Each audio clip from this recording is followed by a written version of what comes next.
તો ખેડાના યાત્રાધામ ડાકોરમાં નોનવેજની લારી દુકાનો બંધ કરાવવા સાધુ સંતો મેદાનમાં ઉતર્યા છે. ડાકોરના મહંત દ્વારા વહીવટી તંત્રને પત્ર લખવામાં આવ્યો. દંડી સ્વામી આશ્રમના મહંત વિજયદાસજી મહારાજનો ઠાસરા પ્રાંત અધિકારીને પત્ર.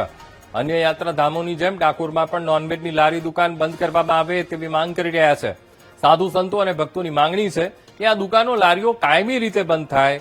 યાત્રાધામમાં ધમધમતી નોનવેજની દુકાનો લારીઓને જોઈ સાધુ સંતોની લાગણીઓ દુભાઈ છે.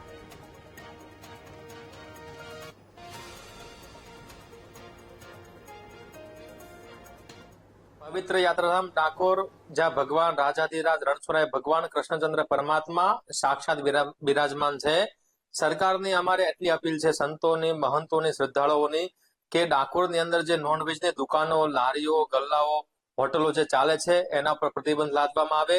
કારણ કે આ બધાથી શ્રદ્ધાળુઓની, સાધુ સંતોની ઘણી બધી લાગણી દુભાય છે કે જ્યાં ભગવાન કૃષ્ણચંદ્ર પરમાત્મા સાક્ષાત બિરાજમાન હોય અને આવું નોનવેજની ઈંડાની લારીઓ ચાલતી હોય તો દરેક શ્રદ્ધાળુઓ અને સાધુ સંતોને એક અમારી અરજ છે કે આ બધી હોટલો, લારી, ગલ્લા, નોનવેજના બધા બંધ થવા જોઈએ.